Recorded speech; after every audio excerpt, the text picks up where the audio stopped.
Hello बच्चों, let's read this question. The question says, which one of the following statement is incorrect? हमें incorrect statement को select out करना है. Option A, heart muscles are striated and involuntary. Option B, the muscles of hands and legs are striated and voluntary. Option C, the muscles located in the inner walls of alimentary canal are striated and involuntary. Option D, muscles located in the reproductive tracts are unstriated and involuntary. Now, to answer this question, first, let us understand the key concept of this question. Here, the key concept is muscles. So, what are muscles? ये हमारे body के specialised tissues होते हैं.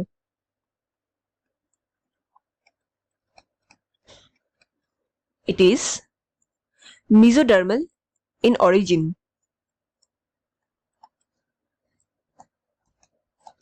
And ये हमारे body weight के around 40 to 50% constitute करते हैं या कंट्रीब्यूट करते हैं ऑफ आवर बॉडी वेट.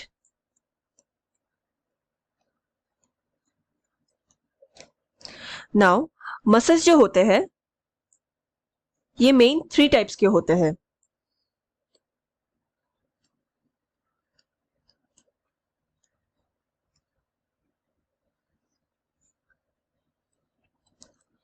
पहला है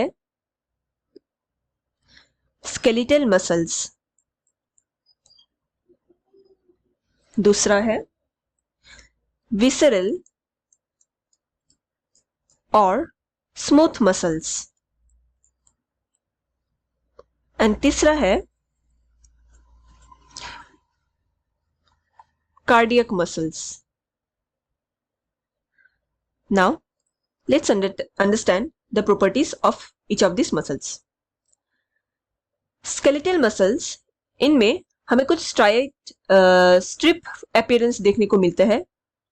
इसको हम स्ट्राइशंस भी कहते हैं. ये स्ट्रिप्ड अपीयरेंस क्यों होते हैं?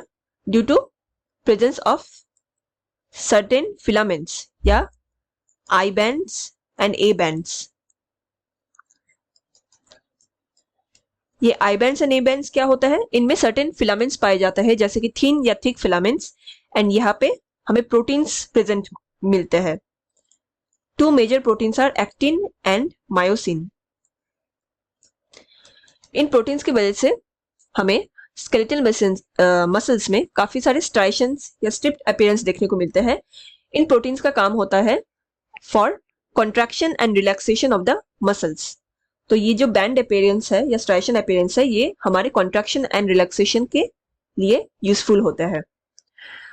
नाउ स्केलेटल मसल्स ये वॉलंटरी मसल्स होते हैं, मतलब हम इस मसल्स को अपने हिसाब से मूव कर सकते हैं हमारी इच्छा के अनुसार. इसका फंक्शंस होते हैं हमारे लोकोमोशन में, स्ट्रेचिंग में या बॉडी पोस्चर में स्केलेटल मसल्स का यूज होता है. नाउ विसरल और स्मूथ मसल्स ये हमारे इनर वॉल्स में प्रेजेंट होते हैं ऑफ हॉलो ऑर्गन्स या विसरल ऑर्गन्स. तो हमारे अंदर जितने भी बॉडी के अंदर ऑर्गन्स प्रेजेंट है उन सबका layers, inner layers smooth muscle से होता है.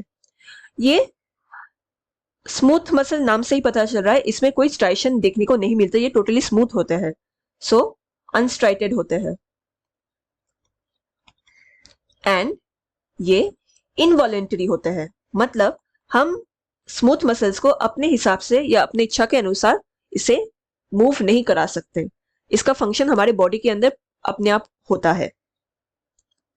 Next is cardiac muscles. Cardiac का मतलब ही होता है हार्ट, तो ये हार्ट का मसल्स होते हैं, एंड इसमें भी हमें स्ट्राइशंस देखने को मिलते हैं. ये स्ट्राइटेड होते हैं एंड ये भी इनवॉलेंटरी होते हैं. हम हार्ट के मसल्स को या उसके मूवमेंट को हम डिसाइड नहीं कर सकते.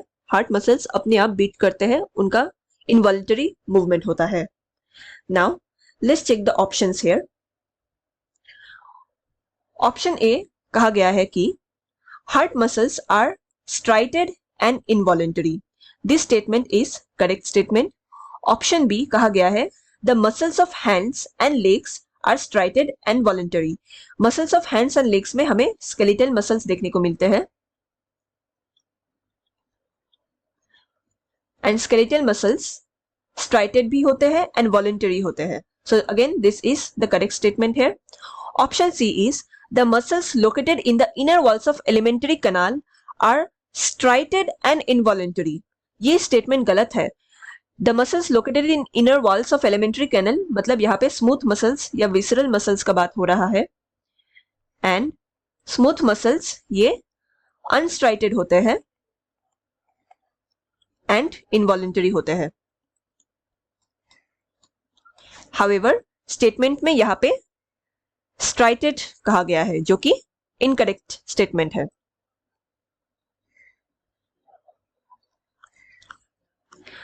Option D कहा गया है कि muscles located in the reproductive tract are unstriated and involuntary. Reproductive tract में हमें smooth muscles देखने को मिलेंगे and smooth muscles unstriated होते हैं and involuntary भी. Hence ये भी correct statement है. So हमें क्वेश्चन में पूछा गया था कि incorrect statement क्या है. So the correct option here is option C. The muscles located in the inner walls of alimentary canal are striated and involuntary. Hope you understood it well. Best of luck.